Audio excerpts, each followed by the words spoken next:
Okay, this is a homemade rotisserie system hooked onto my fence to basically two-part epoxy at the outside of a ditch to create a nice sealed, beautiful finish. This is a ditch that I've been working on for several weeks, and this is the last step. It's made entirely out of redwood. There's some redwood bark. There's a little bit of black paint. It's blacked out on the inside, and it's kind of sealing that bark up to where it's nice and strong, because redwood bark is actually soft, but with this two-part epoxy it makes it as hard as a rock, and really keeps in the resonant sounds. And as you can see, I've kind of blacked out a small section, then it's back to the natural wood color. This two-part epoxy is kind of difficult to work with, but once you get it figured out, it just makes such a beautiful finish. I mean, I don't know, I've never seen anything like it as far as a finish like that. And I'll probably put one more coat on it.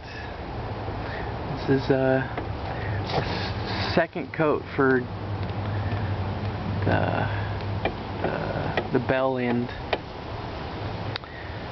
and the first coat for the rest of the ditch. But yeah, there it is. And I'm doing this in my backyard, and there's basically a little protective sheet to keep leaves from falling in my wet two-part epoxy. So it's going to be beautiful when it's finished, and it's almost there. It's almost there. It's in the key of D, and it's I can't remember how many inches, but it's just shy of 6 foot. So cool. There's one of my little creations, and yeah, I made this homemade rotisserie system. Got it. It's just basically bought from this little unit's bought from Lowe's or Home Depot, I can't remember.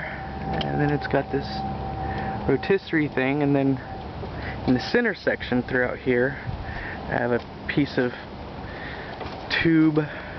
I guess it's just tube, just a metal square tube, and this square tube fits inside that, or this square rod fits inside that square tube pretty easily. And I just acquired a welder, so I welded the two together and made myself a little washer there that's welded onto the rotisserie thing. And yeah, it's pretty much a homemade rotisserie system, and we've probably got 3 or 4 more didges to do here shortly on this little setup. It just slowly rotates it so that two-part epoxy levels out, and just read the instructions on the two-part epoxy and it'll create an awesome finish. I mean, to do I guess sea varnish or something like that, this would be a 6-month process, and 3 coats I can basically get something that would take 6 months to do with sea varnish or marine varnish or whatever it's called. So cool. Rate, comment, subscribe, and hopefully this is helpful to people out there making their own didges. It's a pretty simple setup. Cool. Bye.